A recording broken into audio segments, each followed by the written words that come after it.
So, good morning, good afternoon, and good evening, everyone, and welcome. It is truly an incredible honor to be with you today as we launch International Conference 4.0 for Global Entrepreneur Week 2025. My name is Jannat Ahmed, and I have the privilege of moderating today's session. I'm a human resource professional dedicated to leadership and organizational development and with experience in nurturing talent, deriving organizational growth, and fostering effective workplace strategies, I am truly passionate about creating environments where people and organizations can thrive together. And that particular word, together, is exactly why you're here today. Whether you're joining us from your office, your home, or somewhere across the globe, thank you for being here. Your presence truly is a proof that entrepreneurship knows no borders and that together we truly can build something extraordinary. As I've said, it is truly an honor to be here today, launching not just an event, but a movement shaped by our theme for 2025, Together We Build. When we at Entrepreneurs Ecole crafted this theme, we knew that it had to reflect the reality of today's entrepreneurial world, that no founder, no leader, and no visionary grows alone, because growth is a collective architecture. And today we begin building it together. Since 2019, Entrepreneurs Ecole has operated with one core belief that entrepreneurship education should be built by entrepreneurs for entrepreneurs, bridging the gap from classroom to boardrooms where vision meets velocity. And today we are a global leader in entrepreneurial ecosystem development, reaching over 90 countries and partnering with institutions, innovators, and change makers who are redefining business and education. And you'll notice that this year, GW has introduced a new color identity: green, blue, and orange. Those were not chosen randomly. So they reflect the three foundations we are building this future on. Green represents growth, whether it be economical, personal, or institutional. It's the color of new ventures taking roots, of ecosystem expanding, of opportunities being planted with intention. Blue stands for trust, stability, and wisdom. An entrepreneur in today's world is no longer about speed. It's about building structures that last, systems that nurture people and cultures grounded in integrity. And orange symbolizes energy, the spark of innovation, the courage, and the unstoppable power of ideas. It is the fire that pushes us forward even in difficult seasons.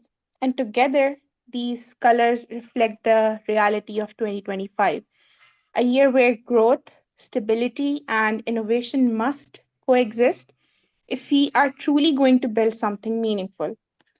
And this year, we are also proud to step into a powerful partnership with Women Ascension at a time when the world is losing some of its greatest female talent to burnout, imbalance, and systematic barriers.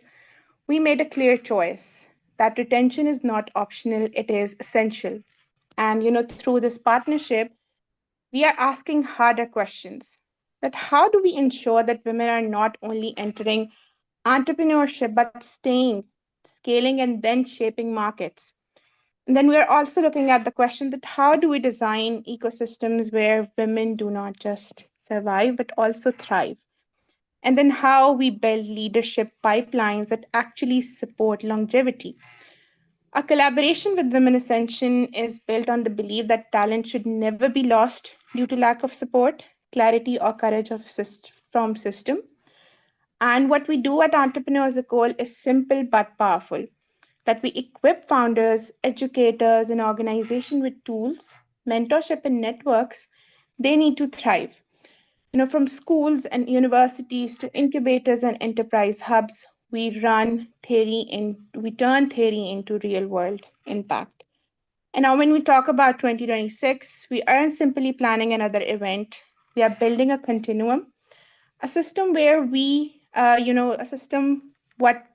system where what we begin in 2025 is going to become a global benchmark in the following year. So in 2026, we expect our color scheme to mature into a full framework where green will turn into measurable growth metrics for founders, women-led startups, and ecosystem partners, blue into deeper partnerships, certification pathways, and international trust bridges, and orange into innovation labs, youth accelerators, and global leadership opportunities. So that when we look back 1 year from today, we're able to say that this was the year we built the foundation of a decade. This was the year we didn't just talk about entrepreneurship, we redesigned how it feels, how it serves, and how far it can go. So, today, as we begin this conference, I want to invite every founder, every woman, every supporter, and every partner to step into this vision with us. Because together we build, together we rise, and together we create an entrepreneurial future that is diverse, resilient, and unstoppable. And now today's session is all about learning from those who are building that future right now. So, over the next 2 hours, we have the privilege of hearing from an exceptional lineup of thought leaders, innovators, entrepreneurs who embody our theme that is innovate, scale, and impact. We'll be hearing from Dr. Renuka Thakore, from Ms. Sinezena Boshkovich, from Ms. Asma from Ms. Marty Smith, Mr. Daniel Lux, Ms. Linda Nakisui, and Emilia Jayaporis. Each speaker will share their insights, and then towards the conclusion of our session, we'll open the floor for a Q&A.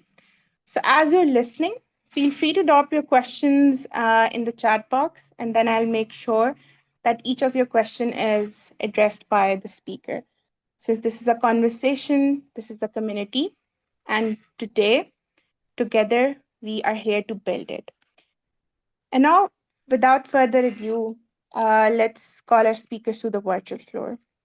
So we are starting today with a topic that might surprise you, but it's one of the most honest and necessary conversations we have as entrepreneurs, that is failure. Our first speaker is someone who understands this deeply, not just as a theory, but as a lived experience. Mr. Daniel Lux stands at a critical intersection of technology, energy, and biology. He has emerged as a central figure in Denmark's ambitious green transition, and his journey to get there is what makes his voice so powerful today. Mr. Daniel's career reads like a masterclass in strategic reinvention. Today, he is architecturing the industrial and biological systems of sustainable future, bringing visionary leadership and deep technical expertise to one of the world's most pressing challenges. Ms. Daniel's topic today is provocative and liberating, and that is when you are stuck, maybe you need to fail. And in a world that celebrates success stories and polished LinkedIn profiles, Mr. Daniel here is to tell us the truth, that sometimes the only way forward is through failure. Sometimes that being stuck isn't a sign that you need to work harder, it's a sign that you need to fail faster, learn deeper, and then pivot bolder. So, Mr. Daniel, thank you so much for being here today. The floor is all yours. Thank you very much, Jenna. So that was a very inspiring opening speech, and thank you very much for having me here. Thank you. The floor is all yours. Thank you. So, yes, my title came a bit from the heart, let's say, and it really starts with the way I grew up. My mother, she always was very much engaged in environmental topics, for example, no nuclear power or saving the forest. So that is basically my background, where I come from. As a person, already as a child, I started programming. I was programming when I was 10 and started programming assembler when I was 12. So I always knew I wanted to work with technology.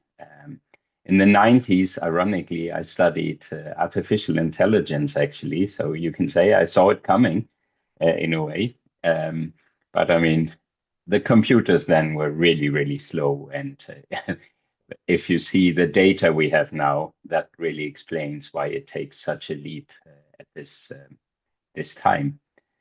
In the year 2006, I decided I needed more freedom. I've always been a free mind and I want to decide what happens in my life. And becoming an entrepreneur was the logic choice.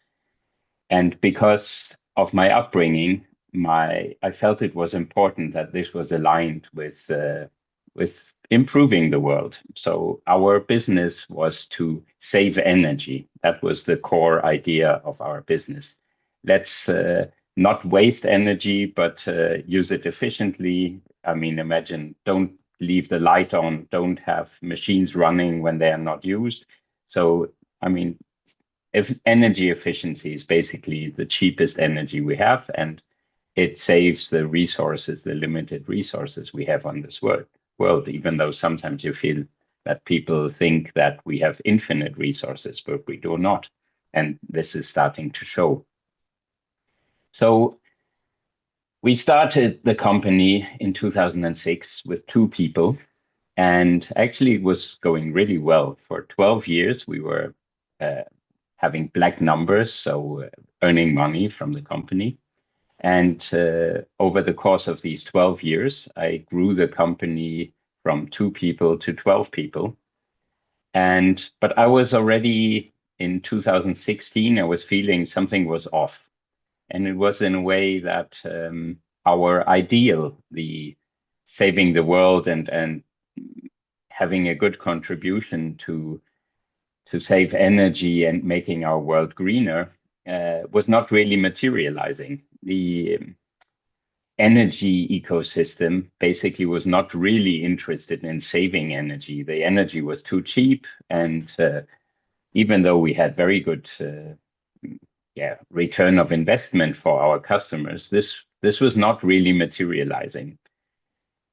Also, the climate change negotiations, we've just been through the COP30 in Brazil, which to me was a big disappointment. And some of you may know I wrote a book about how the increasing CO2 has an impact on the human body, which I researched since about 2008.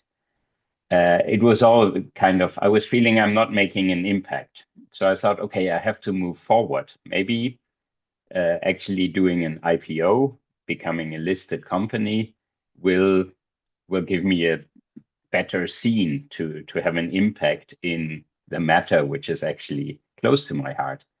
So in 2018, we listed the company, and it actually went really well, and we were moving in the right direction. But unfortunately, Corona pulled the rug from under my feet. So we were focusing on Germany, smart meters for the electricity, communication modules for the smart meters in Germany, which could actually help again to save the energy. But it became more and more obvious to me that this is not going to lead me to what I really want to do. But now I was listed and I was stuck actually in this role because I could not get out. Also, you mentioned we cannot do this alone, and I agree totally with you. I've had some of my employees for all the time. They started in 2007, and they stayed, and it is because they thought it was interesting. I'm also a believer in understanding yourself and understanding your employees, and for that we've done some personality tests. One of the ones I really personally like is the Enneagram test, which takes the pivot to look at what motivates people. Are you motivated by innovation? Are you motivated by helping other people? Or are you motivated by making peace? So more and more, I was realizing in a way that I didn't really know myself actually, because I thought I could solve things through technology. I thought I could solve things by having success in the business. So due to COVID, the company basically crashed and we went bankrupt in 2024. This is after, at the highest point, the company had a valuation of 30 million euros. So, and I was still holding 40% of that.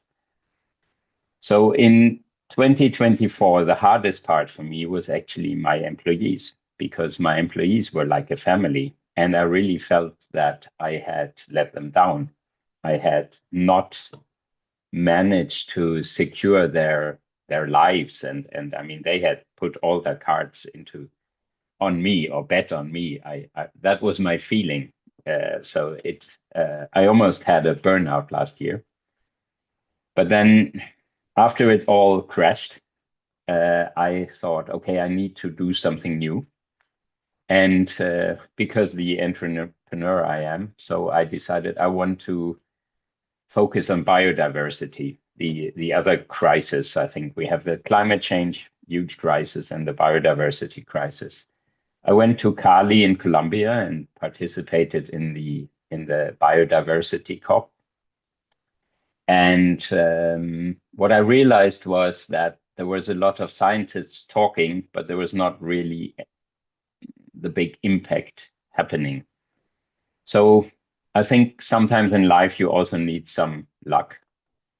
Being free, I was looking for jobs where I could combine my capabilities with the passion I have, and to see if I can have a positive impact, which I felt was more important to me than having the financial impact or the financial success, actually. And I was lucky. I was really, really lucky to get the job which I have now, where I'm the CEO of a non-profit foundation, which does research projects into the transition of the energy sector, so away from fossil fuels towards renewable energy and power to X hydrogen.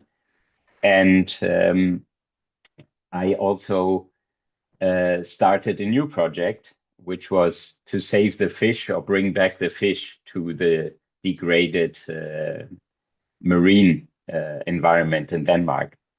So I would say, and that is where I will end.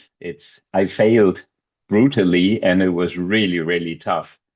But I also realized what is important to me, and this opened up this new time for my life, and which is extremely exciting. And I'm much more happy than I've been for a long time in the past. And I've learned a lot, and maybe I was just a slow learner about myself, but it was definitely worth it, and I couldn't have done it without the journey. And I will conclude by that. Thank you so much. Thank you so much, Mr. Daniel. Um, Although it was short, yet it was powerful. And it was a reminder that sometimes our greatest breakthroughs are come disguised as breakdowns. So thank you Yes, so much. Yes, thank you so thank you. much. Unfortunately, I have to leave you all. I wish you an amazing rest of the show, and thank you for having me first for Thank my you so mix up with the much. time zones. So No sorry about worries. that. No worries at all. Thank you so much for being here with us. Thank Thank you. you. Bye. Bye. Okay. And yeah, thank you so much, Mr. Daniel. And speaking of transformation, our next speaker takes us deeper into that journey.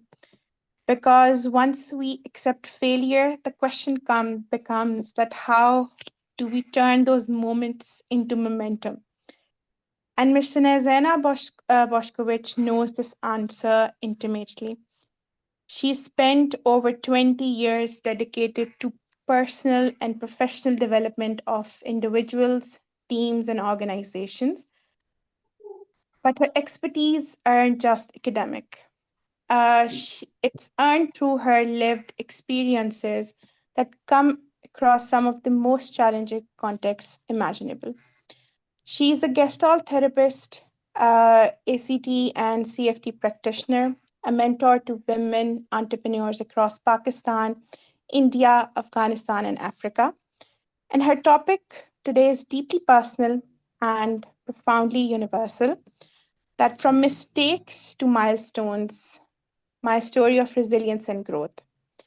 So, Mr. Daniel just showed us that why failure matters, and Mr. Nazana is here to show us what comes next, how we transform those mistakes into milestones that define us, how we build the resilience not just by avoiding difficulty, but by walking through it with courage and compassion. Ms. Shanazana, thank you so much for being here today. We are ready to learn from your journey. The floor is all yours. And thank you, my friend, for this beautiful introduction. And before I begin, let me say this that even after 25 years of professional experience, I still feel a sweet mix of stage anxiety and excitement before every appearance. Maybe that's why I decided today to read my speech, so just in case to stay grounded.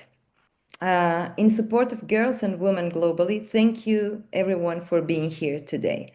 My gratitude goes to Women Ascensions and Entrepreneurs Ecole for your trust and for allowing me to share my story today. My name is Snežana Bošković. I come from Serbia. And while I was listening to Daniel, I realized that I haven't prepared actually anything about my personal and professional background because I somehow always count on the moderator so that you guys would do that. So thank you again, Janet, for introducing me. And I really think that at the end of the day, it's not important who I am, but what messages I have to share with you all. So good afternoon, everyone, again. When I was preparing myself for this event, I spent some time thinking about what I truly wanted to say today and what message felt honest, meaningful, and aligned with my own journey. And the answer became clear. I choose this topic from mistakes to milestones because it reflects the very path I walked. It reflects my life, my choices, my challenges, and the lessons I continue to learn. So, a little over 3.5 years ago, after more than 20 years of career, I made a decision that was both exciting and frightening, and I opened my own company. At that moment, it felt like exactly the right thing to do. I wanted to create something that reflected my values, authenticity, integrity, and meaningful human connection. But soon after, life showed me its more difficult side. Running a business is challenging for anyone. Running a business while financing your life, paying every tax and contribution, managing responsibilities, and doing all of that as a single mother, that requires a level of strength and resilience that no one prepares you for. There were days when uncertainty felt heavier than confidence. Days when I wondered how everything would come together. Days when I questioned whether I had made a mistake. But even in those moments, something beautiful was happening. I was choosing collaborators whose values matched mine, people who were honest, kind, committed, and genuine. Through these choices, my work began to carry meaning, even during the hardest periods. Entrepreneurship brought freedom to me, freedom to organize my time around my daughter and our life, freedom to work in alignment with my purpose. But it also brought instability, pressure, and countless moments of doubt. And yet, those challenges turn into some of my greatest teachers. One of the most important lessons I learned was this. Even though I am on my own, I do not have to do everything alone. I learned to ask for help. I learned to receive support. And I learned not to be afraid of or ashamed of my vulnerability. That shift changed everything. It taught me that strength is not isolation. Strength is connection. Strength is knowing when to stand tall and when to lean on someone, to breathe, to rest, and to be human. And perhaps the biggest one of all, the one that carried me through every difficult moment, is this: I never actually gave up. And deep inside, even in my worst days, I believed in myself. I thought I could. As a mother, and especially as a single mother, I would say, every step I took wasn't just for me. My daughter watched me build something from nothing. She saw me worry, adjust, fall, rise again, and keep going.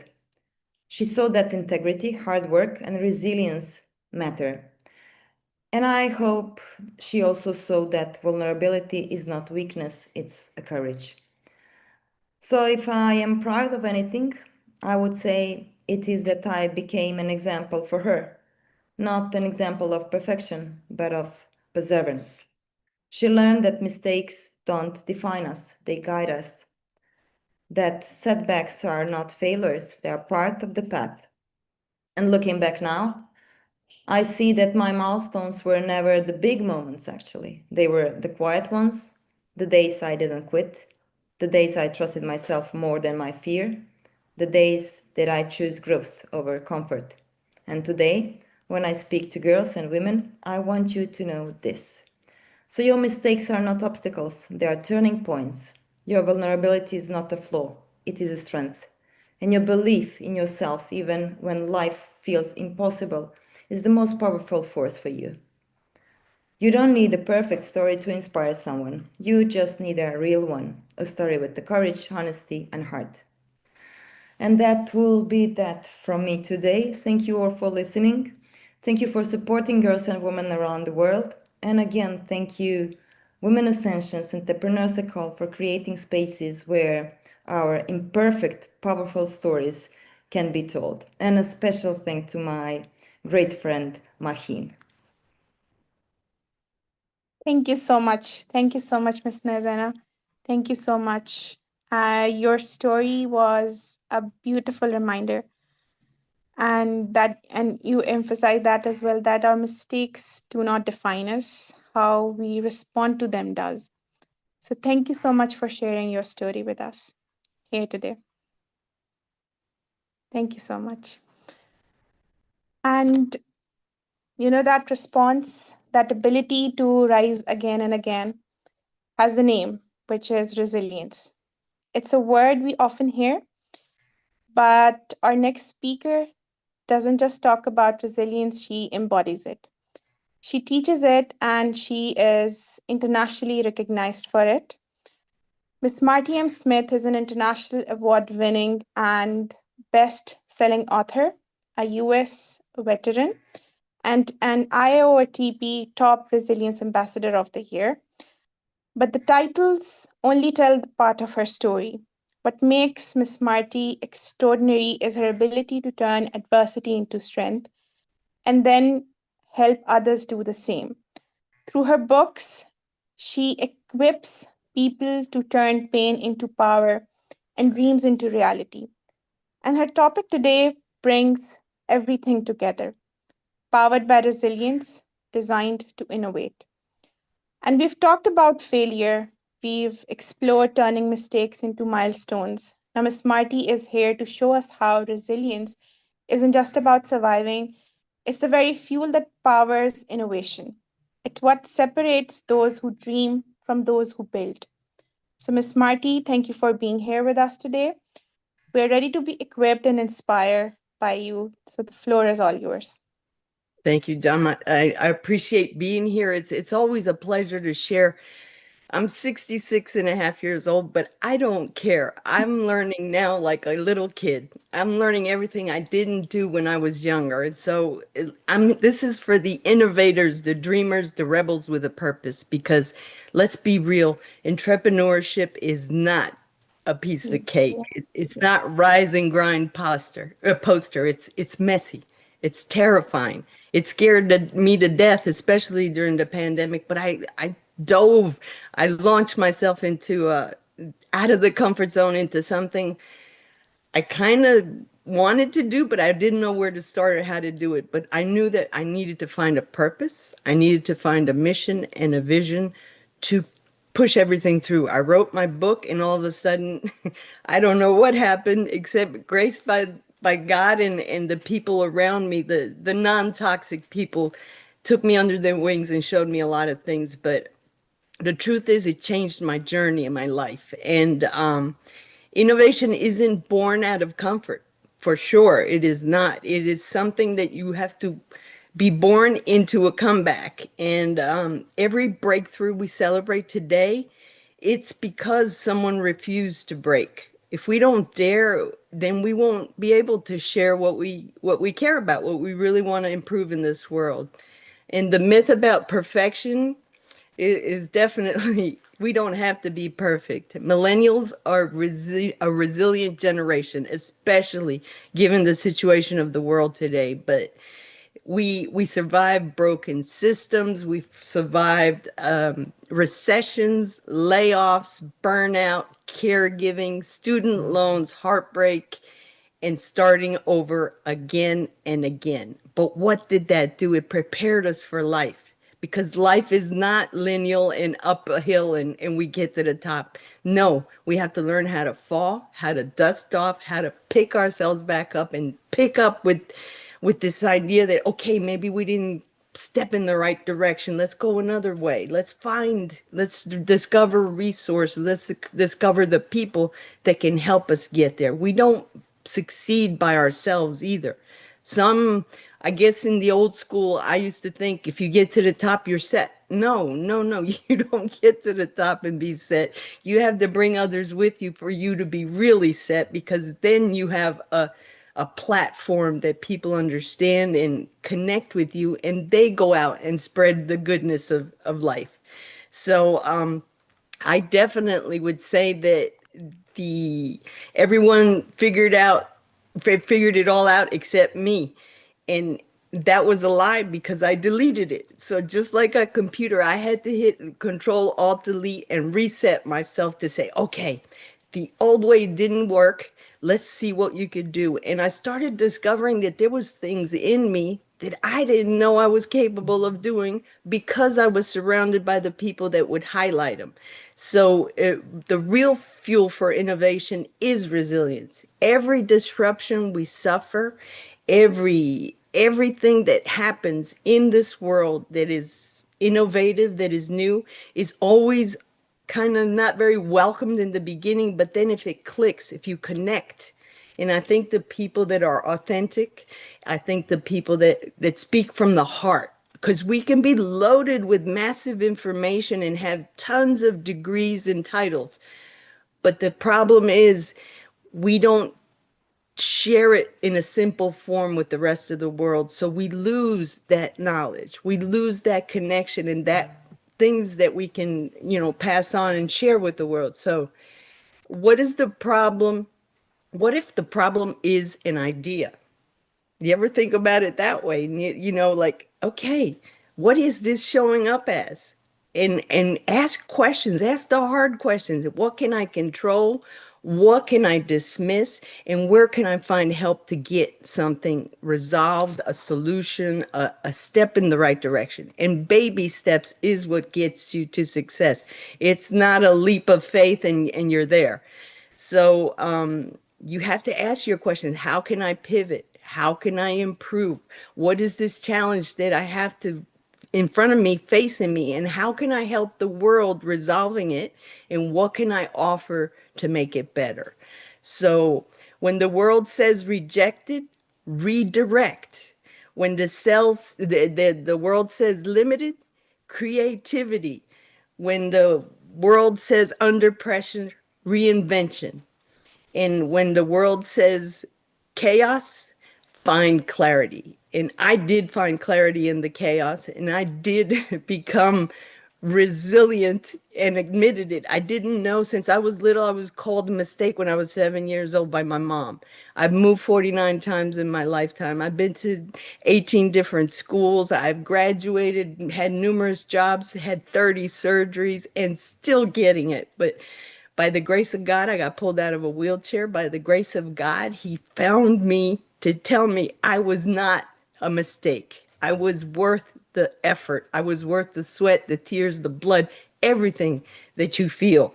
And so when you feel your worst, that's when you need to say, I can do this because I've been here before. And that's what we need to remember of the past. Remember the experiences, the lessons we learned, instead of what was it that drove us crazy and why is this person driving me crazy like last time. That's what builds our fog.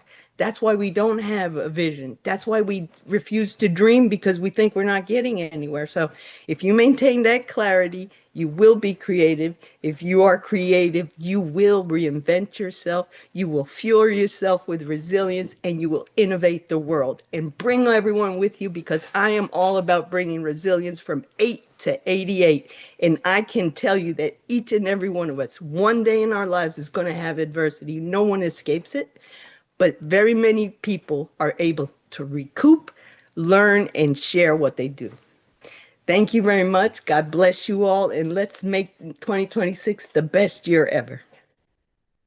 Thank you so much. Thank you so much, Miss Marty, for the energy that you have brought here and the things that you have shared from your story with us. They are truly, truly inspirational and very powerful. Thank you so much. And you've shown us that resilience isn't passive, it's the active force that drives innovation forward. So thank you Amen. so much for reminding us that.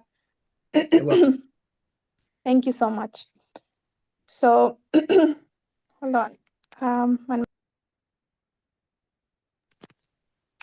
And now we're going to explore something that often gets overlooked in entrepreneurship conversations. Yet it's absolutely foundational to everything that we build. That is self-worth. And our next speaker, Ms. Asma Naeem, asks us a question most business conferences avoid: that how can we innovate, scale, and create sustainable impact if we haven't first healed the relationship with ourselves? So, Ms. Asma is the CEO of Brain Talks and a certified coach and hypnotherapist who has dedicated her career to guiding women through emotional healing and personal growth. But her work goes far beyond traditional coaching. With her unique blend of expertise, she helps women recover from emotional wounds, rebuild their self worth, and step into the confidence and freedom they deserve. So, her topic today is game changing. It's scaling self worth, the hidden strategy behind innovation and sustainable business impact. Now, so far, we have learned how to embrace failure. We have learned to transform our mistakes and harness resilience. Now Miss Asma is revealing the hidden foundation beneath it all, the inner work that makes outer success not just possible but sustainable. So, Miss Asma, we are ready for this essential conversation. The floor is all yours. Wow, thank you so much, Anna. I hope everyone can hear me. Yeah. Yes. Yes. Okay. Honestly, listening to all of you, it just gave me so much inspiration and a new energy. I just feel like to listening to everyone and just stay quiet and feel that nirvana in my body, because thank you so much, Women Ascension, for always arranging such workshops and such sessions, because really I believe as a women together we build, we innovate, and we inspire each other. And it was so inspiring to hear all of you that I just want to keep listening to you, and I just want that you guys keep talking about it. Anyway, thank you so much, Janet, the Women Ascension, everyone, for joining this session, for inviting you on this platform. Self-worth and entrepreneurship, I think this is something very closer to my heart, because this is a part where I have struggled a lot in my life. And when I work with other women, I found that this is the core issue where most of the women they're struggling. And I always wonder, what if the biggest barrier to women innovating and scaling is not the lack of resource or lack of strategies, or but it's just a lack of self-worth, lack of that self-belief. We are living in a time where entrepreneurship is no longer just about products, strategies, profits, marketing. It's about people. It's about the purpose and the psychological resilience with all the pressure we are constantly facing. And as the theme states that together we build, we innovate, we scale. But the truth is that I believe that we cannot innovate when we are afraid to be seen. Every innovative idea comes from a brain that feels safe enough to take a risk. And as a woman, we keep carrying that good girl conditioning. Be perfect, be like, be good to others. Don't make others uncomfortable. Don't take up too much space. Don't make mistakes. And we, as a woman, we keep falling into that good girl conditioning and that perfectionism. And I believe when I look back in my life, I believe I was there all the time, always trying to be a good daughter, best sister, best wife. And even when I was working, I want to be the best employee. And I was workaholic, working day and night, but always there was a struggle to get a better job. Apart from having my education, my skills, or experience, whatever. But there was a constant struggle internally. It was a struggle for me to get an opportunity, struggle for me to live my dream where I always wanted to be entrepreneur. But my mind kept on telling me, first of all, I can't do it. It's not possible. And secondly, I don't feel safe in that because we feel more safe to have a paycheck life where monthly something is coming up and we feel very safe in that. But in that also, I was struggling. So I never realized what is there which is stopping me to move forward in my life. Because from my experience, I find that women who grew up learning to be good often struggle to be bold. If you don't believe your ideas are worthy, you you won't innovate. What you will create because you never feel is worthy to share with anyone. This is why from when I started my self-exploration journey, I found that self-worth is just not a soft skill or just some healing tool. It is your entrepreneurial infrastructure. You build on that. You cannot scale your business when you are exhausted from self doubt. So, before any business scales, a woman must scale herself. We often talk about tools, technologies, funding, strategies, marketing, but rarely do we talk about the truth every woman entrepreneur carries in her heart. And that is, you cannot build a big business or your empire or live your dream from a small sense of self. You cannot, innovation cannot grow where your self doubt is constantly shrinking you. And you cannot create impact when you are constantly abandoning your own needs. Can you hear me? I find there is some interruption. Yes, we can hear you. Sorry. No All worries right. at all. So, yeah, so what I was saying is that, um, yeah, so if you want to create an impact where you are, when you are constantly abandoning your needs and you are constantly carrying this belief inside you that I am not good enough, I'm not ready, who will listen to me? And this specific belief that I'm not good enough, I'm not ready is a very common belief. I struggled with it for many years.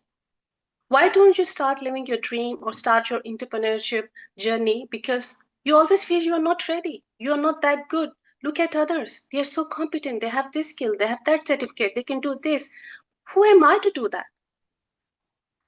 So, this is the reason most of the time we are delaying to live our dream or to build something which we really wanted to do for longer years because somewhere we feel we are not ready to do it. And that subconsciously limits us to move forward. You can upgrade your systems, your strategies, you can have amazing marketing tools, AI tools, but if you don't upgrade your identity, your business will hit an emotional ceiling. It's just not you have to scale your business, first you have to scale your identity. You cannot scale your business further than you scale your own identity or your own capacity. And your internal capacity comes from self-worth. Your capacity to hold visibility, to hold clients, take decisions, move forward, to be seen as a leader, to share your opinion, to share your thoughts. But if you are shrinking inside, you cannot expand outside. That's the most important thing we need to understand as a woman. That is something I have also struggled for years. And still, I must say, even though no matter how much work I do with myself, yes, it's an old conditioning. Sometimes we do fall into that loop. I do fall into that loop. But then again, it's like you have to bring back yourself. You have to bring back to your authenticity, who you are and who you really want to do, what you really want to do in your life. So the core idea here is the biggest barrier to women innovating and scaling isn't the lack of resources or money. It's the lack of self-worth, self-belief, which is rooted in your fear, childhood programming, conditioning, and emotional exhaustion. So, to build together, a woman must first build themselves. So, emotional healing is also essential because your burnout, fear, perfectionism are not just productivity issues, they are your nervous system issues. Because somewhere you are conditioned to believe that you have to do more. It's not enough. It's not good enough. I need to do more and more and more. And then we suffer out of burnout. And then we blame external circumstances. Maybe, oh, my environment is very tough where I'm working. Economy is not going good. I'm not getting clients, or whatever excuses we keep giving to ourselves. But before any external impact, that's your internal capacity. You have to internally scale up yourself. So when you heal as a woman, your confidence, your clarity, your decision making will also grow. So first you have to scale up your internal capacity, and your business will naturally grow with that. If I talk about myself, for years I stayed behind the scenes. Even though I always felt I had so much to say. I have that knowledge, I have that certificate, I can do this, I can do that, but everything was just in my mind. I was just not showing up. I was terrified for of being judged, or someone will misunderstand me, or what they will think of me, and what if I'm going to break that good girl conditioning. But when I started the journey first internally. That breakthrough came in, and I realized that fear wasn't real, because it was just my childhood stories, childhood experiences. They were not real. So it's the constant stories we keep creating in our mind. If we will do this, this will happen. If you do that, this will. How will you know unless you don't do it? Failing is not an issue. That's always in learning. But you can only learn when you decide to move. And you can only decide to move when step by step you start believing yourself.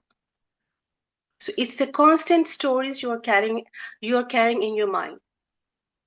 So when I also realized I couldn't build a meaningful business while carrying emotional wounds from my past. I had to pause, heal, reconnect with myself. And this is something that we don't do. We are always hustling in our life, because we women especially, I would say, we keep giving excuses. I have these responsibilities, I have those responsibilities, I have to take care of my home, I have to earn, I have to take care of my kids, whatever. We keep giving those excuses, but how much time do we really give to ourselves? We just pause. We just pause and just understand, what do I need today? Do I need to rest? Even I know so many women, they don't rest over the weekend, and they feel guilty inside themselves. Oh, why I took rest? If I wouldn't be sleeping for 2 hours, I could have done that. Why you don't think that you matter? And here is where your self-worth is working. You burn out, whether it's a business, whether it's a career, when you don't prioritize yourself. And that's something I'm talking from my personal experience. So, somewhere you need to pause. When I transitioned from employee to entrepreneurship, I faced a truth I wasn't expecting. My skills, my knowledge, my experience couldn't carry me if my self worth was shrinking. I have to upgrade the way I saw myself. The moment I expanded, my identity, my decision making changed.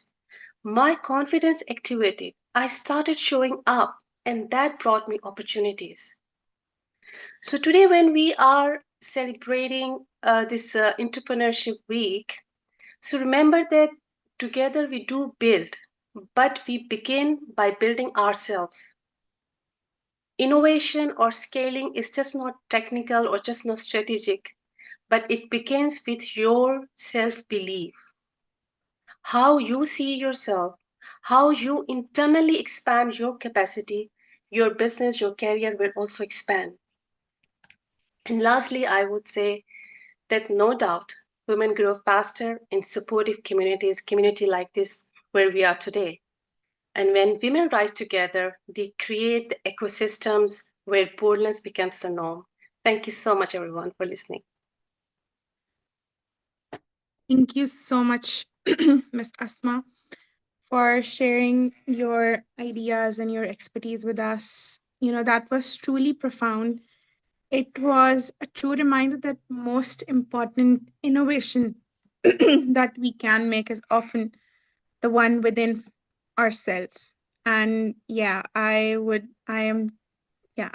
really inspired by when you said that even though together we build, but where we start is from ourselves. So it's really important that we first believe in ourselves and have that, uh, we recognize that we are worth something so that then we can move towards building something together with others. So thank you so much, Ms. Asma.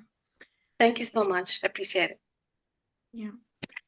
And now, everyone, we are shifting from parcel to something planetary because as we scale our self worth and our ventures, we must ask what impact are we creating and how do we ensure that impact is sustainable, inclusive, and truly global.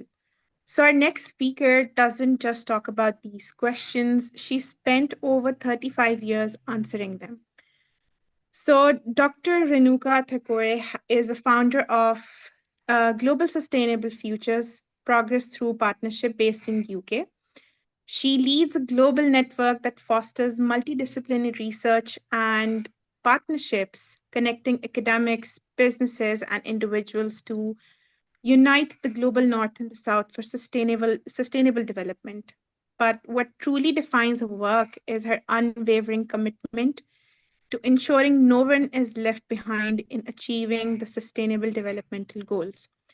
And her topic today couldn't be more aligned with our mission that together we build, innovate, scale, and impact. And this is our conference theme, and Dr. Thakore embodies it. So, Dr. Thakore, we are truly honored to have you with us today. The floor is all yours. Thank you so much. Thank you. Thank you. I'm really inspired here because I heard so many stories and so many lessons that we learn when we have some problem or when we get into a trouble that we are nowhere and we feel that we have to regenerate our energy or reinvent ourselves. And so I think these all ladies who made speeches before me and also the person Daniel. So thank you for sharing your, insights. Very insightful, and I hope everyone gets one or the other inspiration to move forward today. So thank you very much. So good afternoon, distinguished guests, entrepreneurs, innovators, and leaders. So it is a true honor to join you today for this year's Global Entrepreneurship Week under the inspiring theme Together we build, innovate, scale, impact. This theme, as it came to me, I think it was so much relevant to my life's work. I thought I will just speak on the same. I don't want to reword it because it was just perfect for me. And this phrase actually captures, the things that I have been doing, as I said, like bringing people together. Then across borders and disciplines, we are scaling them up and building solutions that are larger than any individual or organization. It is a vast like universe. Networks are like universe, and that is what we are building. And therefore, I love this theme, and I was very pleased to speak on it. So let me get to one by one what I mean by these words and what they relate to my work. Together we build. It is the power of collective strength. So when I founded this Global Sustainable Futures Network, I did not begin with abundant resources. And I just begin with a belief that transformational change happens when ordinary people unite around extraordinary purpose. So if you have an extraordinary purpose, you will be able to attract people.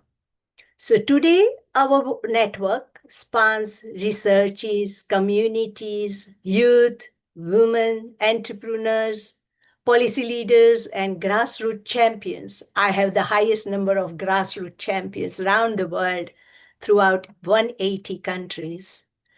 And our strength, you would not believe, it has never been funded. Never been funded. It is our strength that is people who have gathered in numbers and variety, in diversity. So that is our strength. And I certainly believe entrepreneurship is not a solo journey. It is a community effort. You alone will not be able to make change.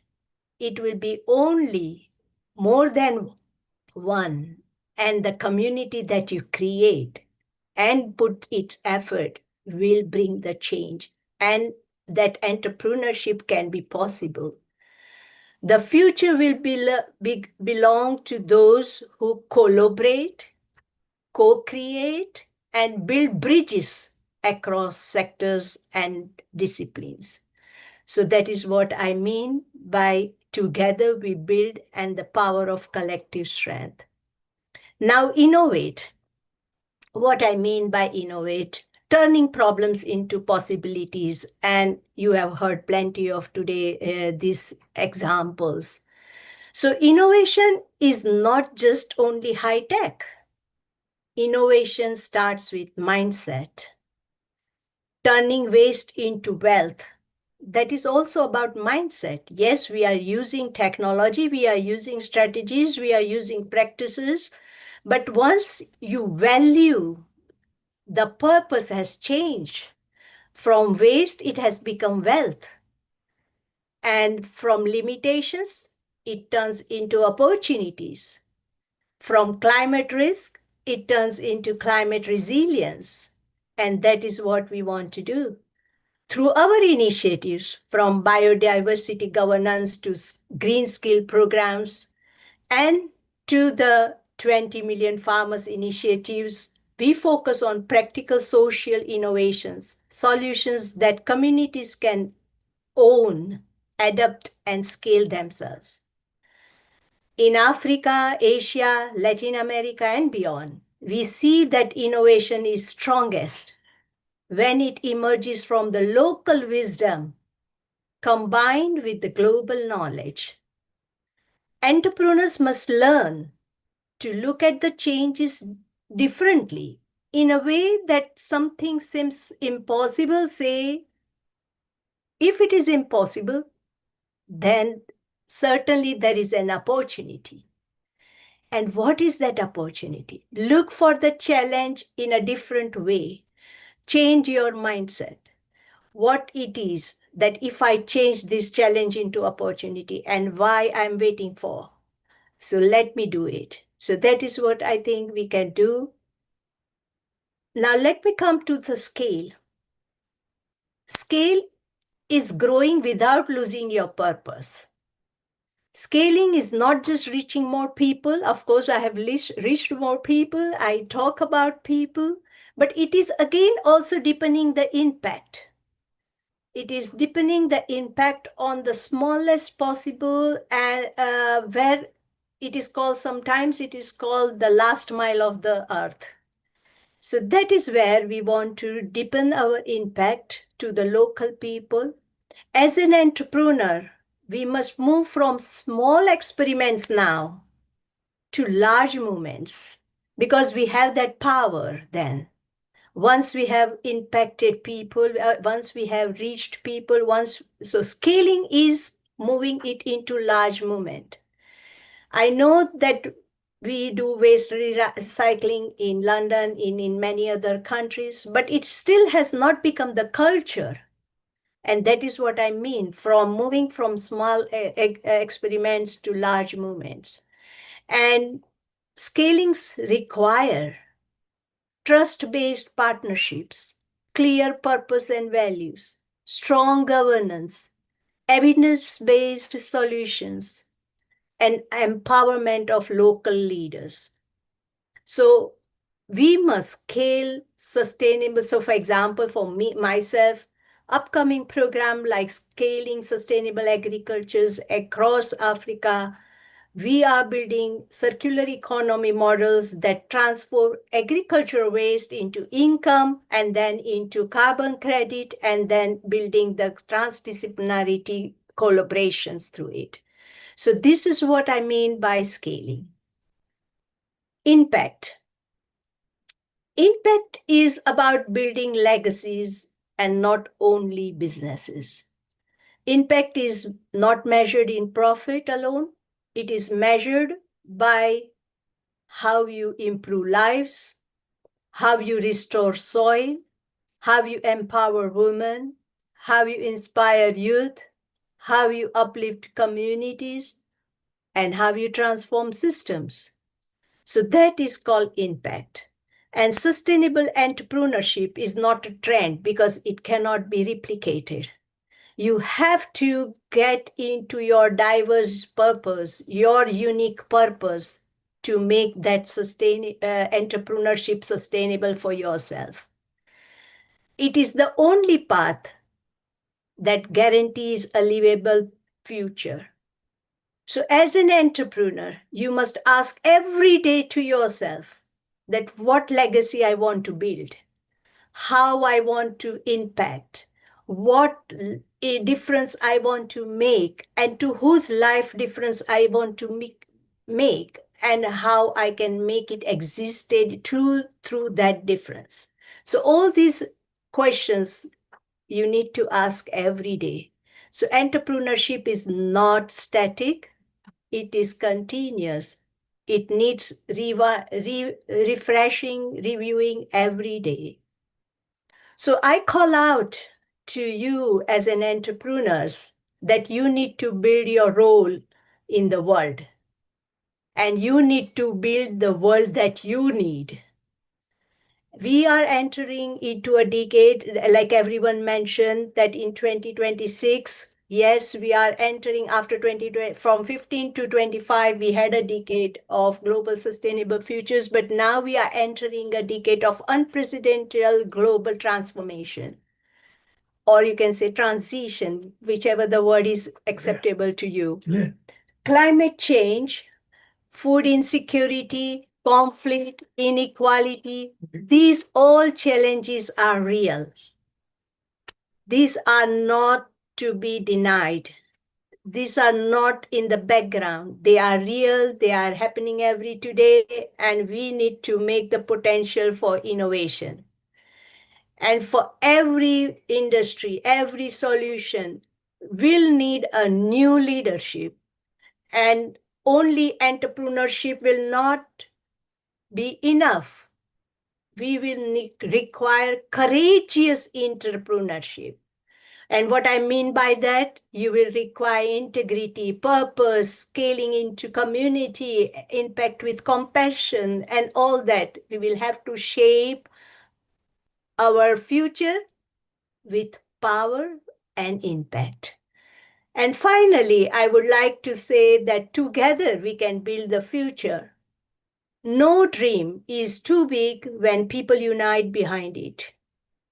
And therefore, economics that are green, inclusive, and fair, communities that are resilient and self-reliant, businesses that we impact, and world that is with purpose and prosperity must move hand to hand. And therefore, I think we can build together and we rise together. So thank you very much for listening to me. Thank you so much, Dr. Thakore. Thank you so much. From what you've shared with us, you've shown us the power of partnership that transcends borders and the urgency of building systems where everyone can thrive in this global system. So thank you so much for your sharing your thoughts with us. Thank you so much. And now that brings us to a very critical question, that who gets to build? Who gets access to the resources, the networks, the opportunities to innovate and scale? And what happens when we intentionally disrupt the systems that have kept so many voices out? So, our next speaker has spent almost a decade answering these questions through action. Miss Emilia Alice Chaporis is a dedicated professional in violence against women and girls sector, and with deep expertise in community development, education, and program management. What makes Miss Amelia's approach so powerful is how she blends academic rigor with creativity, solution-based action. She just doesn't, study problems. She derives social change. She just doesn't talk about empowerment. She creates the opportunities that make it possible for women and girls worldwide. So her topic today is bold yet necessary: the dream, build, disrupt. Feminist path to entrepreneurship. So far we've talked about innovation, resilience, self-worth, and global partnerships. Now Miss Amelia is asking us how to examine the structures themselves. So Miss Amelia, thank you so much for the work that you do and the perspective you bring. The floor is all yours. Thank you so much. I really appreciate that introduction. And also I appreciate the speeches and the passion coming from everybody in the panel as well. Thank you for introducing me. I also want to give a slight update in terms of what I do now. I have been a professional in the violence against women and girls sector, but I currently actually work in the recruitment and admissions team at the American University of Greece Global Campus, and we have online programs specifically centered around business, 100% online programs on entrepreneurship and such. So I've managed to blend that background of working with people from certain communities that need extra support, and then blending that with making education affordable and accessible, and the way in which we need to have it. It's the entrepreneurial side of the university that is allowing me to also then fulfill that as well. But yes, thank you for the opportunity to speak and to talk. My topic is very centered around the topic of change, and that seems to be the focal point of a lot of what I do, whether it's career-wise or personal choices. So obviously my talk is about dreaming, building, and disrupting, and it centers around feminist pathways to entrepreneurship. And I want to preface my talk, I was smiling halfway through because I realized if you really put all of our previous 5 talks together, you could have a collaborative, like a collective of women that are giving their thoughts on business and entrepreneurship, and you would have a full discussion on this topic. And I was thinking to myself, I have to remind the audience that 6 to 7 minutes won't do this topic justice. And I really enjoy the fact that the other speakers were able to weave in that experience, other than Daniel, but of being a woman and experiencing, navigating the bias around the world of business, but also understanding it and transforming it, and using the words like redirect and understanding your self-worth to pivot and launchpad your career or whatever capacity we'd like to do so. So I want to start off by framing the theme in quite a jarring way by basically highlighting the statistics that surround us today. We're talking present day in terms of how, there are, as I was preparing for this talk, I was looking at statistics around women in entrepreneurship, and still it drew me back to the gender pay gap. And then adding an extra layer to that is the mother pay gap, and how actually there is discrimination for women in the workplace, and women have had to navigate that throughout the recent decades. Especially, we have a more documented evidence. For example, in the I watched the series Explained, unfortunately on Netflix, but they have this 20-minute episode on why women are paid less, and it highlights really stark narratives, such as how people in Poland, women in Poland are paid 96 cents to the US dollar, for example. In the UK, where I'm half British myself, it's 87 pence to the pound on what a man earns. And so we're talking women are consistently in the evidence, in the data, showing us that there is discrimination and there is bias specifically against women. And you can add extra layers to that. We're not just seeing this through a feminist lens. Are they working class? Are they Black? Are they coming from a poorer neighborhood, somewhere where they don't have access? Are they able to overcome certain barriers?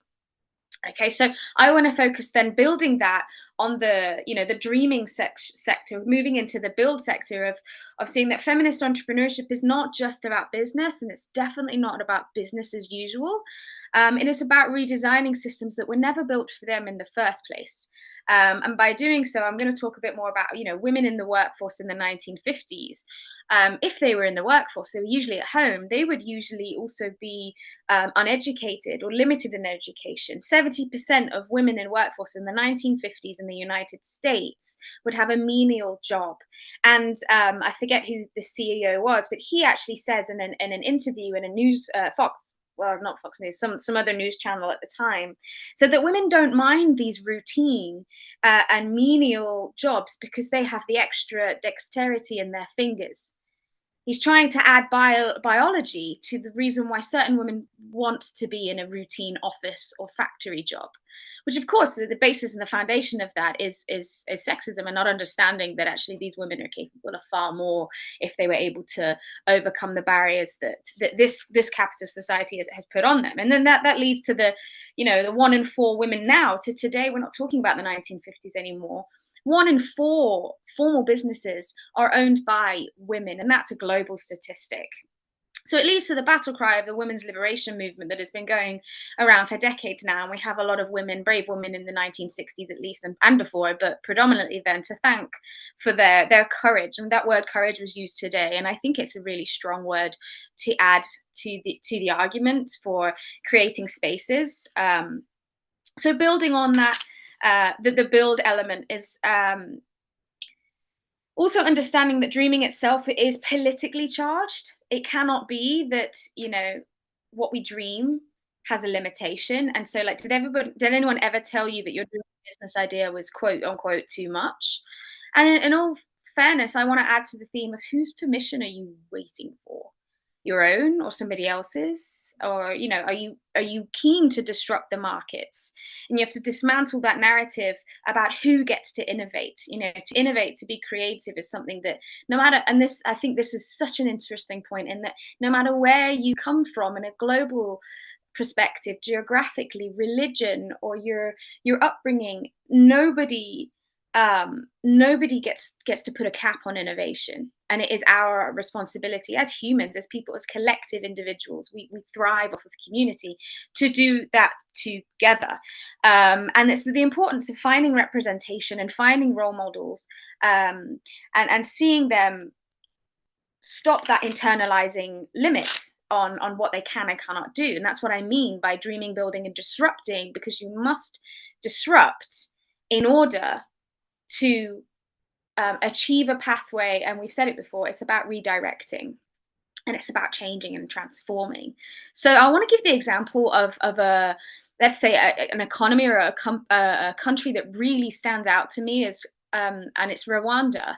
And in that, and I really urge people, if they have access to this platform, to watch that why women are paid less talk, because it's very interesting in it, how it highlights what happened in Rwanda. And as you may all be very aware of, what happened in '94 was a very brutal and violent genocide in that, you know, in our Africa nation. In 1994, everything changed, and in 3 months, 800,000 people were murdered, and 60 to 70% of the population were women. And this was an extremely unfortunate event, and it was, you know, it's awful. But what we see coming out of this, and that talk really highlights it, is that women took it the opportunity not just to survive, but to use this and create accessible spaces to thrive.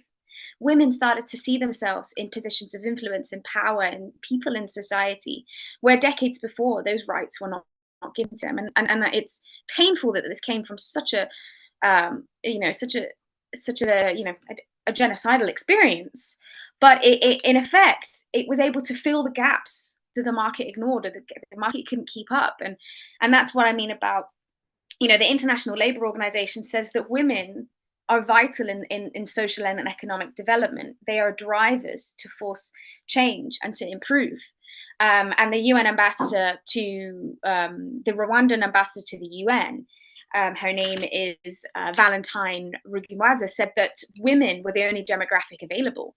And she also said that now you reach a state in Rwanda, and I think it's perfect, but a 12-year-old girl, she used this example, is able to see a future wherein she fits, not just fits, she's able to promote herself. She's able to go in, if she wants to be a police officer, a fighter, a firefighter, in business, she wants to be a governor, she can do so. And I think that, you know, I encourage anybody to read into the history of that, but I think that really redesigns the process for the women of Rwanda.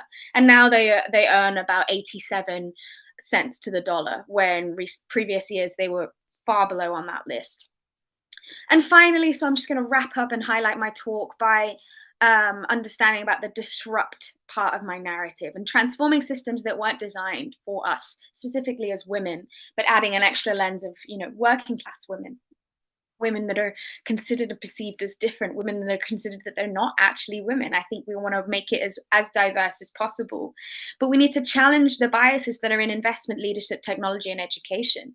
Only until decades ago, I would call that very recently, were women able to open up a bank account without the signature of their husband. So not only does that mean you have to be married, you have to be married to a man in order to achieve your own financial security. So all of these kind of norms I'm challenging, and I continue to do so. And I really welcome discussion on it, because the only way you're able to truly understand what you believe is if you're able to debate and discuss it. Anyway, I want to reimagine value, and by finishing with these 3 final points. I believe it's very important that we need to dream boldly. And I don't mean just women, I mean anyone who has a desire to make something happen. They see a gap in the market, they see an opportunity, they see something that they can create, they should do so. And they should not think about the monetary value. To dream boldly for a start. To build very intentionally. So in doing so, we're understanding that, you know, women in business and feminism, you know, the feminist principles added to business means that women aren't just making businesses, they're creating community, ecosystems of change and ecosystems of support. Black Panther program, they had the free breakfast program in the 1960s across the United States. They fed children, and women that were the ones that were able to see that. Yes, there are other people in the party that were commendable for their efforts, but the women saw the children and decided, this is where we'll step in. That's also a really interesting story to read into it. And then finally, to disrupt with courage. So I think, you know, some scalable things, some tangible things that you can do today, and that I hope I take my own advice as well, is see the opportunity to mentor somebody, especially if you're a woman, and there's many women here on the panel, especially mentor a young girl, mentor a woman, you know, one that can trust you, if it's your niece, your friend, your neighbor, someone. Fund a feminist idea, or fund something that will, you know, bring joy to a child, for example. Challenge a bias assumption, bring up a conversation with somebody where they believe that maybe it's okay that women are caregivers and that's their role. Challenge that. And more importantly, back your own dreams and do so without apology. And I want to leave on that idea of, you know, build for purpose, dream boldly, and not for profit. Okay, and that's me. That's a wrap. Thank you so much, Miss Amelia. Thank you so much. It was so powerful, truly and inspirational. Thank you so much. It was, I would say that it was a truly powerful call to action, not to just participate in entrepreneurship, but to actively reshape it into something, more inclusive and just for women. So thank you so much for reminding us that this is the area that we truly need work on. So thank you so much. And now, uh, after exploring the philosophy, the frameworks, and the systems of entrepreneurship, it's time to get real. It's time to talk about what building actually looks like day to day. So, our final speaker today brings us back to earth in the best possible way.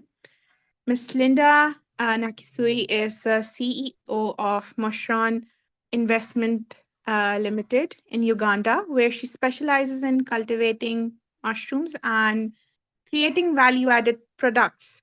But Miss Linda's expertise extend far beyond agriculture.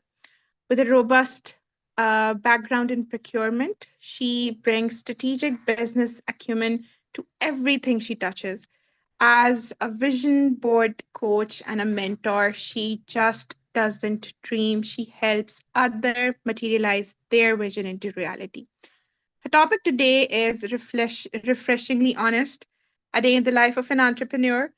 We have talked about how we fail, how we transform, and how what fuels us, what grounds us, how we scale globally, and how we disrupt systems. But now Miss Linda is pulling back the curtain to show us the reality, the daily grind, the small victories, the unexpected challenges, and the real rhythms of building a business while building a life. So, Miss Linda, thank you so much for being here with us today. So, the floor is all yours. Wow, thank you. Thank you so much for the invite. I'm very excited to be here. And as an entrepreneur, people keep asking me, how do you do it?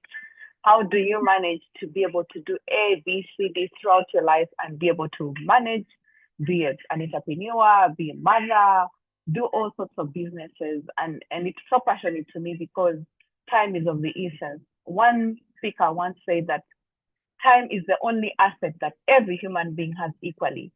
So my question to you today, in your 24 hours, what do you exactly do? Thank you for other speakers who have been able to talk to us today. I'm very privileged to be part of the panelists.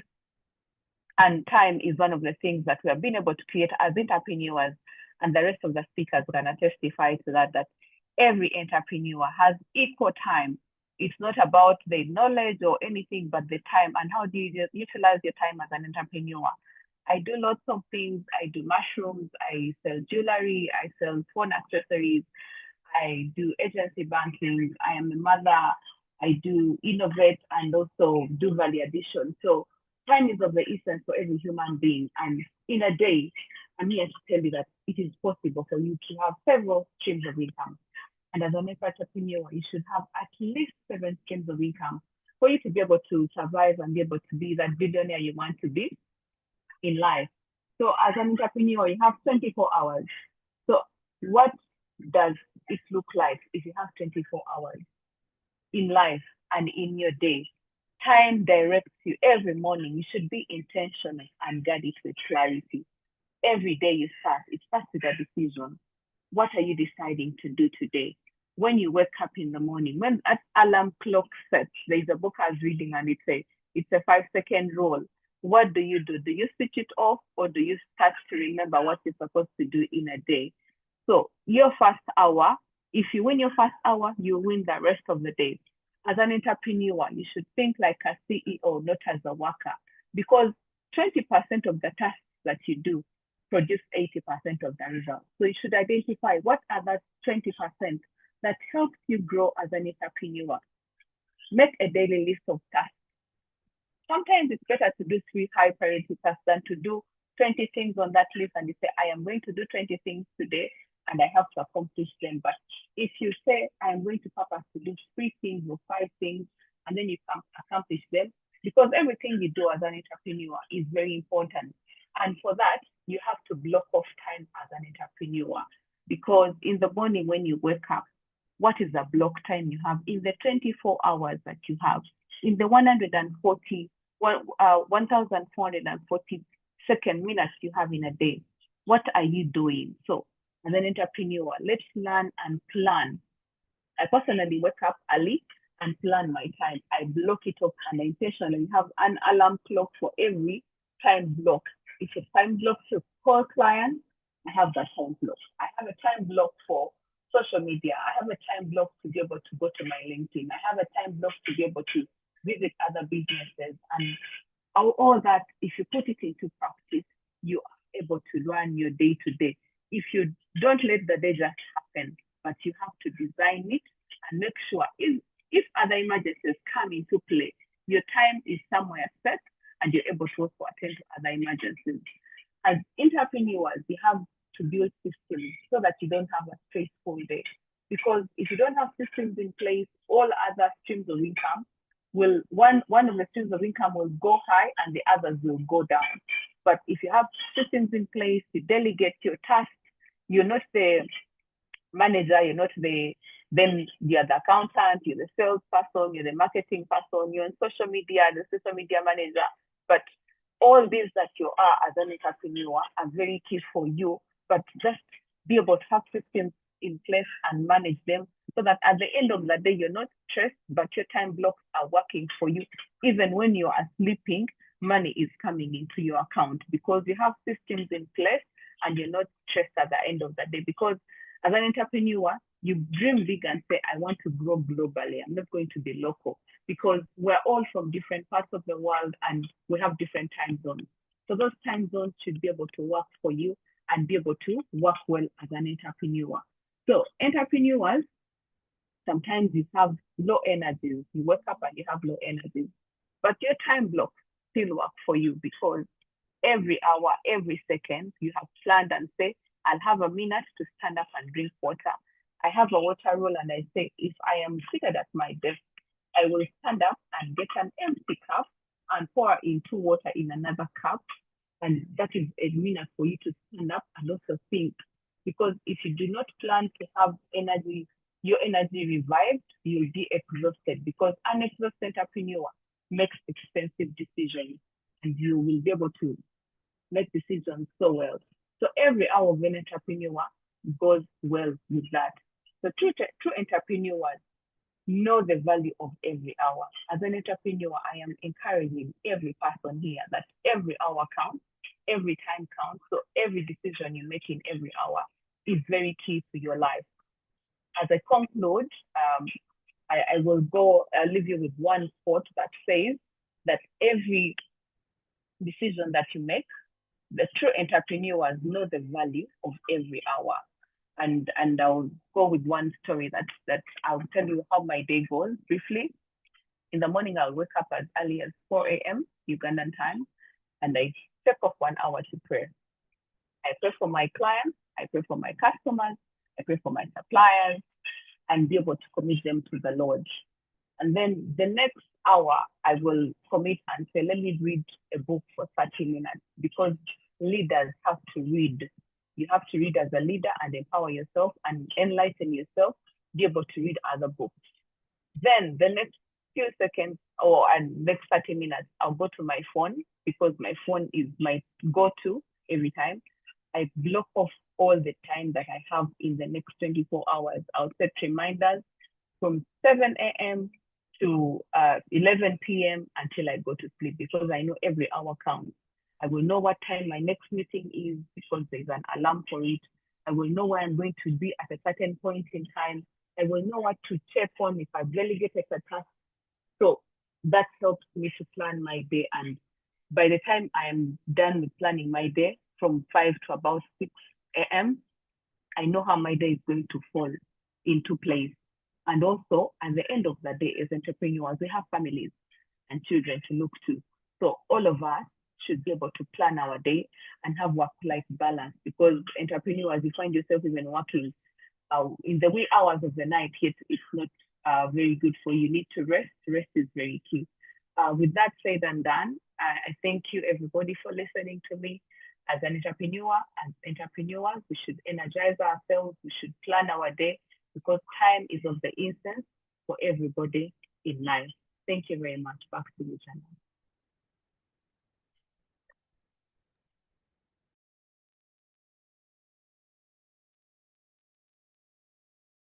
Thank you so much, Miss Linda. It was an incredible way to close out our session with such authenticity. You mentioned some of the very important things that are very important for the daily life of an individual, especially for an entrepreneur. So thank you so much for sharing your ideas with us. Thank you so much. So everyone, we have heard from 7 remarkable voices today, each bringing a unique perspective on how we innovate, scale, and, create impact. So now it's the time that I'd love to open the floor to you guys. And, take this moment to engage directly with your speakers or drop your questions in the chat box so that I can relate them to your speakers.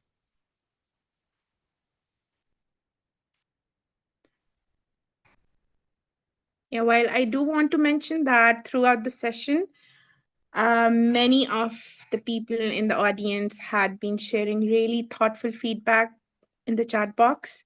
They were truly getting inspired. They were sharing their feedback, thoughts about each of your speeches. And yeah, they were truly, truly happy to be here, to be given the opportunity to be in the presence of all of you. So I just wanted to highlight that.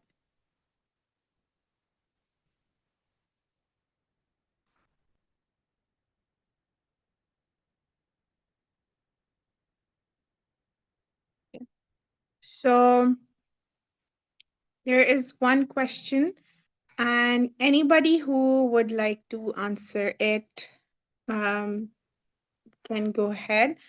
The question is that what's one piece of advice you wish you had received when you first started your journey as an entrepreneur?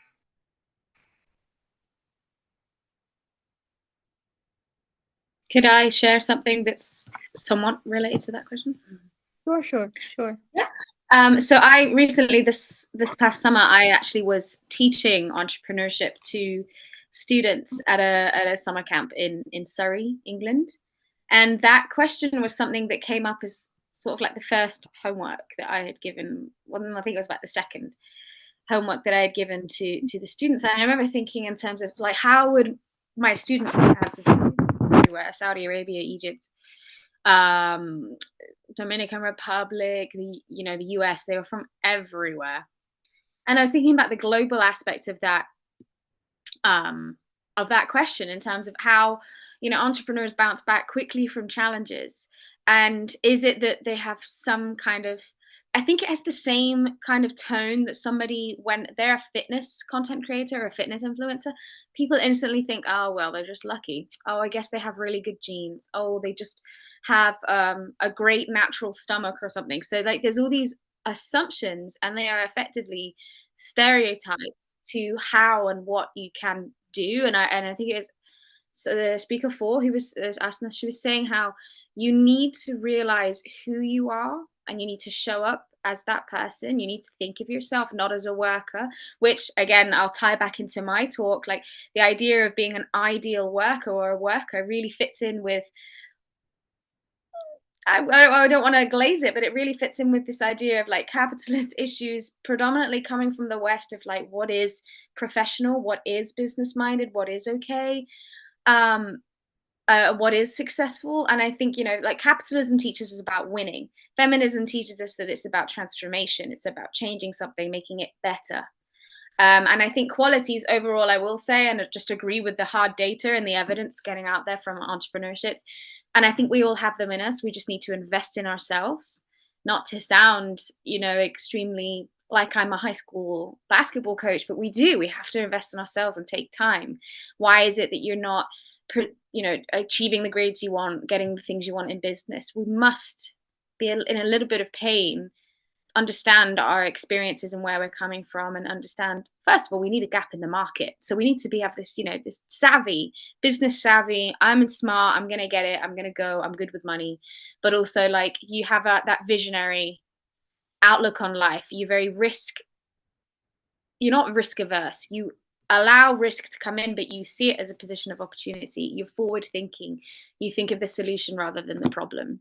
And I think it's emotional intelligence, which again draws back into my theme around business and how I think women can make fantastic leaders. And it's only really evident here in this talk, the way we brought our experiences. We're leaders because we have an advantage, because we're able to feel very deeply. And I want to leave with that. Yeah, it's really about belief in yourself and perceiving yourself to be greater than you are today. The tomorrow you know.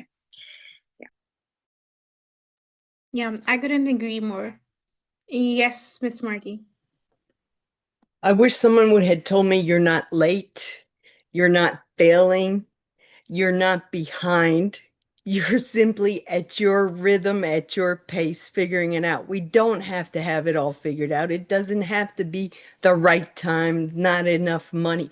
We make excuses, but that's what delays our progress when we just go ahead and, take that leap of faith and jump with what you have and know that you want to do. And I wish someone would have told me you're not late, but I'm glad I figured it out, and I'm grateful for it because this is my best time of my life. And I never thought, with all the surgeries and everything, that I was going to be in this time of my life. So I'm grateful, but I also know that people need to see themselves in a different light, and they can change, and they will grow, and they will get better, and they will figure it out. But everyone at their own time. Don't compare yourself. So thank you. Thank you. Thank you. And from what I've experienced in my life, I would say, what is even the right time? I mean, the time doesn't really is the right. It's just that your passion needs to be there, and your ability to believe in yourself should be there, and the things come around to you eventually. Yeah. Um, so there is a question that I believe all of you can answer that. So whoever would want to, that can resilience be taught, or is it something we build only through experience? Miss Asma or Miss Marty?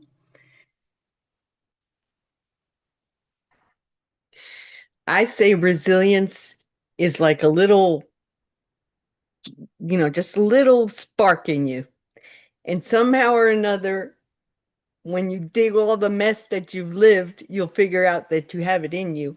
But as you're growing up, that's why we are able to do so many things. We don't hold grudges. We innocence is pure, it's clean, it makes us dare and do. So I definitely know that each and every one of us is capable of building resilience. The problem is what life deals us and how we handle it. But I think everyone is capable of building resilience. True. True. Yes, Miss Linda. Yeah, the same. Like I would say the same. Everybody has the capability to build resilience. They can learn from their mistakes, practice the self-love, and be able to develop understanding. So resilience it comes out of you with time as you learn from your experience, as you learn from your mistakes, and at one point you made a loss because of A, B, C, D, and then you don't repeat the same mistakes. So resilience is about learning and getting to know where you can be able to maximize. True. So true. Very true. So the next question is for Miss Asma. That what practices help entrepreneurs strengthen their sense of self-worth? Hi, sorry, I was trying to unmute before also. There was some issue with it. No worries. Okay, no worries. When we talk about self-worth and in entrepreneurship, what is going to help us, first of all, to own our story? That's something very important, because most of the time we are not even accepting ourselves. whatever has happened in the past, what has been happening in the current situation. We are just not in acceptance of that.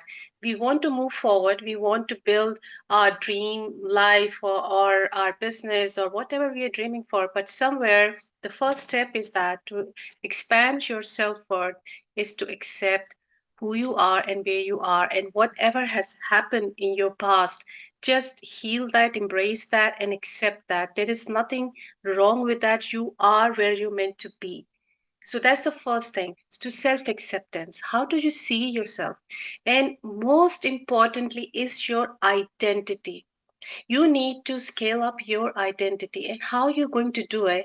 So for example, if you see yourself as someone who is very successful entrepreneur, how this entrepreneur is going to behave, how that entrepreneur is going to feel, think, talk, or how that entrepreneur is going to, or what clothes even that entrepreneur is going to wear. So first of all, you have to expand your identity. Most of the women, I feel, when you feel that you're not enough or you're not good enough, you're working out of that scarcity and low self-worth. You underprice your product. You don't ask for more because somewhere you believe you don't deserve more. So you ask for low prices.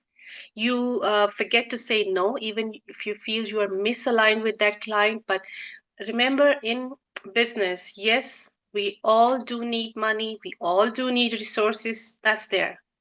But if you're going to work out of scarcity, that is not going to work for you. You will find there is some ceiling blocking you because you will get into trap with the wrong clients. You will be selling your own skills, your products with a very low prices because you feel, oh, market is very competitive and who is going to buy your product? So first, always come back to yourself whenever you're pricing your product, whenever you are even want to have more clients or business. So don't think from the perspective of scarcity. Think from the perspective who's a person who is very successful entrepreneur. What decision will that person will take in this moment? Whether a successful entrepreneur who has no issue with resources, who has no issue with money, and who deserve to have a better clients and products, or prices, how that person is going to behave, what that person will take that decision in that moment. So this is how you keep scaling up your identity.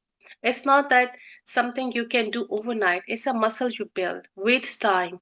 So it's always keep coming back to you and setting your boundaries as a woman, because most of the time we are like, oh, keep everyone happy, keep everyone comfortable. I need this. Don't work out of the need. Don't work out of the scarcity. Work out of from your authentic self, from that part which says, I deserve this, I deserve better. So if I deserve better, what decision I'm going to take, what price I'm going to put for my product, how I'm going to deal with this client. If I don't find that client is aligned with me, doesn't matter how much he's paying, say no to it. Don't, and it entrepreneurship doesn't mean that you have to overwork, because that is again you fall, most of the women fall in the loop of perfectionism because then they feel safe.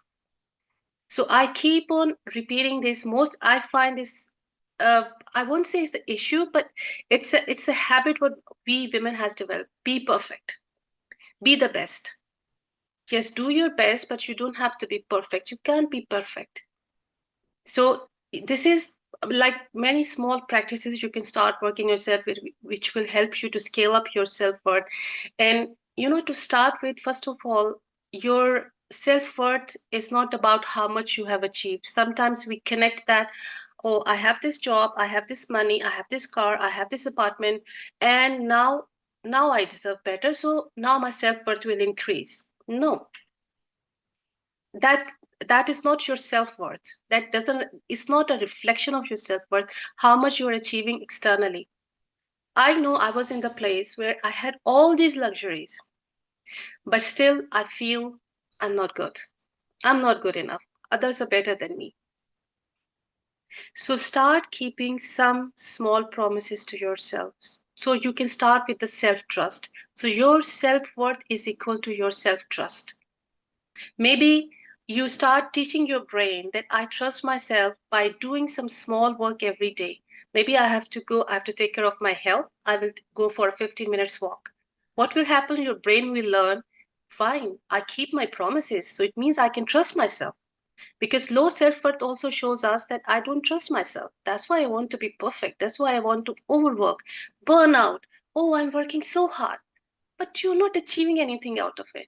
So there are many such practices you can start working on that. Start changing your identity. Keep small promises to yourself. The most important thing is that start working on one thing every single day. Maybe it's just some task for 5 minutes, 10 minutes. Maybe it's just resting, because that's the most important part we ignore, because we think I don't deserve to rest. I have to work all the time. I have to meet commitments. So release that pressure, work from a place where you feel you deserve it. It's your right. It's your birthright. You don't have to, should have, could have. No, that's not for you. So these are small practices you can do to increase your self worth. I hope I have answered your question and it's helpful. And also celebrate your wins. We don't celebrate. So celebrate your small wins. Sometimes we think, oh no, it's just normal if I've achieved that. So maybe I need something more to that. Yes, you will get more, but whatever you have to achieve till now, even as the smallest task, celebrate it. Because again, you're teaching yourself that I deserve it. I deserve to win. I deserve to be celebrated. So that's how you keep increasing your self-worth and self-trust. Thanks. That was absolutely beautiful. Thank you so much. Yeah. Thank you. Yeah, that there's another question, and I believe most of it is, the question, the aspect that have been asked were covered by you, but maybe another speaker can take the question. Because the question is that how can we start from the beginning, as we all have the fear of starting, as we think that we have less expertise and lack of resources initially. Sorry to say, but again, it's a perfectionism, what I was referring to. We want to Yes. be perfect before we want to start. So I will give a chance to another speaker to talk on that.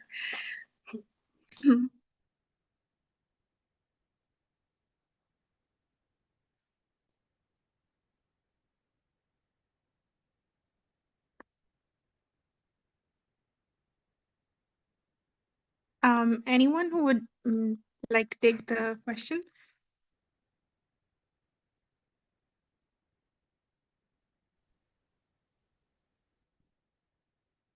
If I may answer this. Sure.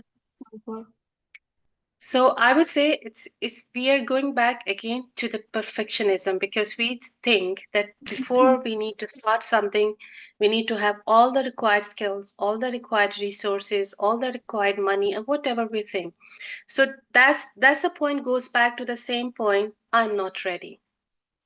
So your brain is not feeling safe, because you feel, oh, now it's like I'm going to be out of control. I don't have enough thing.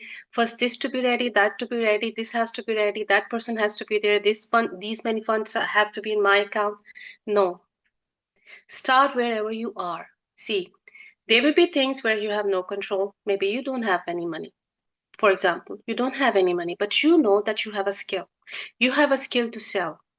So in this world, all of us, we're having internet, and that's like for some minimal price we are we are having that internet facility at our home. So what you can do online, why don't you just maybe create some video for you, or whatever ads you want to put for your products, and start from where you are. Doesn't matter, you don't have a single follower, you don't have a single client, you don't have a money to spend. That's okay, but there is something you want to sell. Of course, that's why you want to be an entrepreneur, that's why you want to be independent. So there is some skill, some knowledge, something is with you, well, what you want to sell, right?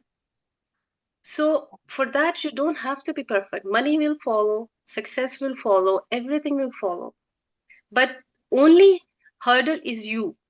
You're not starting. You want to be ready, and you want to be perfect when you're ready. Trust me, there is no word called such as perfect. I feel only God is perfect. We humans, our situations are never perfect, and they are not going to be perfect ever. You will fix one thing, another will fall. You will fix this, another thing will happen. This situation, and that's what we call resilience, because that's how you keep learning, keep getting back to the things, and that's how you build a resilience also, because this is a muscle you keep building when you keep doing. So only solution to that, don't fall into loop of perfectionism and being ready. You are always ready. The day is a decision. The day you will take a decision, I want to start today, now, you will find a way. Imagine if there's any emergency in your life. God forbid anyone falls sick in your family, or you take every single step to save that person or handle that situation. You're never ready for it. Same as when you want to start your entrepreneur journey, don't think about being perfect.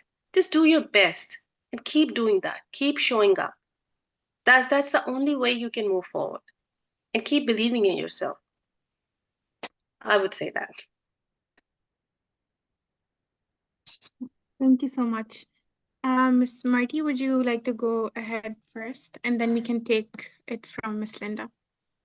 Well, I will say that the way it happened to me, I was scared.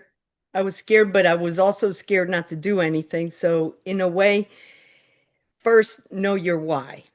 Know who and what it is that you want to be, and work on that. Ask yourself the hard questions. Is it something that my story can develop? And I didn't realize that anybody's story was worth making it into a business, but I come to find out that that's the very thing that works for a lot of people when they present themselves and they present a solution after having all these problems. So I think that's the main fear that we have, that we don't know how, but figure it out step by step, dare to do. Nobody's going to kill you, and nothing is going to hurt you. On the contrary, not doing something is what will hurt you, because then you'll always have that, I wonder if I coulda, woulda, shoulda. And it's not that way. It's more like, I wonder what would happen if I dared to do. I wonder if I took the first step, where the next step would lead me. And it changes the way you think, because then you're not fearing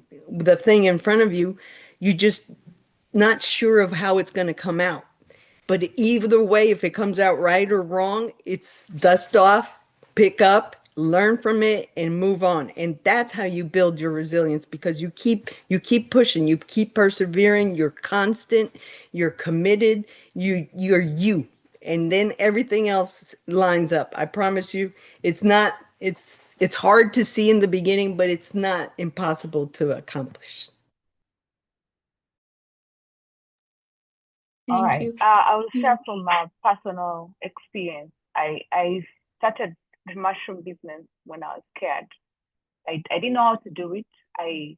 But the thing is, what triggered me is I listened to a speaker who was telling me what fear is false evidence appearing real. And from then I said, I am not scared. I have to do this. Even with the small resources I had, I started small. You start small, and when you learn from your smallness, you get to learn and build the resources. The resources come. The resources are always there. The only thing is you just have to start and say, I am going. It's just like we're going on a journey. If you don't decide to go on that journey, you will never go. But then I say, I am going, you get onto that car, you get onto you pull up your feet. Even waking up in the morning, if you do not wake up and get out of that bed and throw the blanket away, you will never wake up. So the thing is, just start. Pick up yourself and start. Yeah. Thank you so much. Thank you. There is another question, and it's for Miss Linda, because it relates to your topic, and the person would really like to know that what does a typical day looks like for you as an entrepreneur? All right, thank you. My day, like I said, it starts at 4 a.m. I pray, and when 7 a.m. starts, I have orders already for mushrooms that have been in for the previous day, for the fresh mushrooms. I will go to my farm, I call my workers, and we harvest the mushrooms. After harvesting, we pack them, and those are the fresh mushrooms. So the packed mushrooms are gone for delivery. Then I'll go to the production house, because I do value addition and get to know how much powder do we have for the day, what do we need, because we have stock levels to have for the week. So what do we need if it's a Monday? What do we need to push that through for the rest of the week? And how many orders are we speculating to have? Because we forecast and say maybe we may have about 20 kilos that will be needed for the week for the powder. And then the powder, I tell the production person, please make sure by the end of the week or within the week you have produced the powder. So thereafter, let me say about 8:30 or 9 a.m., I will sit at my desk and try to respond to emails, check on my LinkedIn as my time block says. I may have a meeting because I plan my week before and I say this whole week, like let me say right now it's a Saturday in Uganda, and I say from Monday to Friday, I have meetings that are set. So by the time the week starts, I know Monday I'll have a meeting at midday, from midday to 1 o'clock.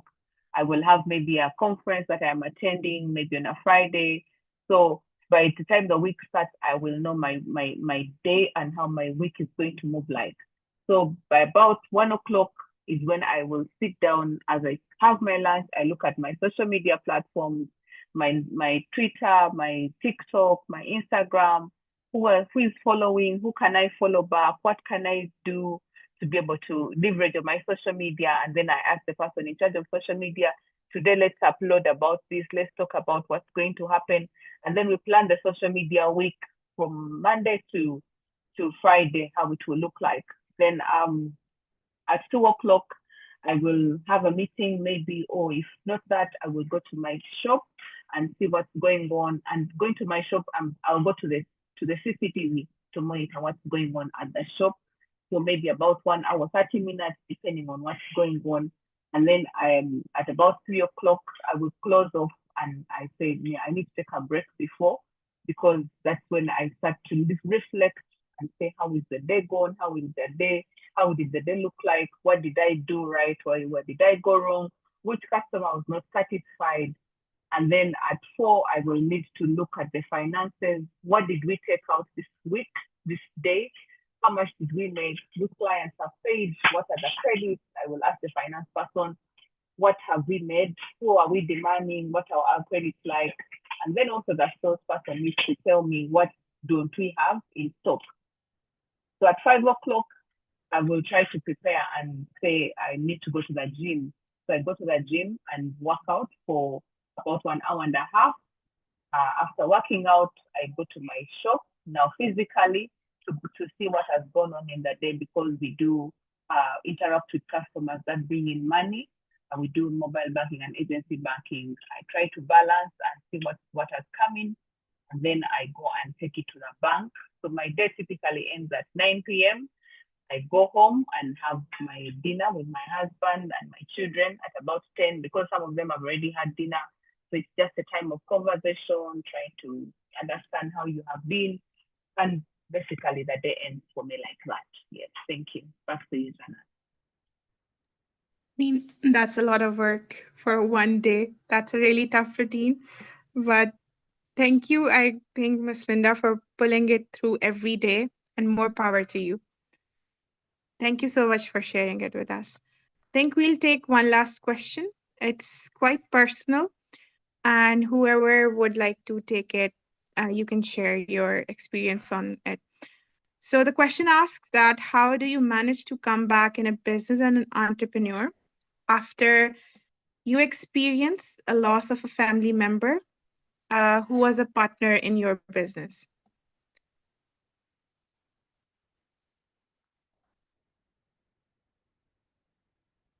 I mean, it's a tough one, but Can I share some thoughts on that? yeah, sure, Ms. Afton.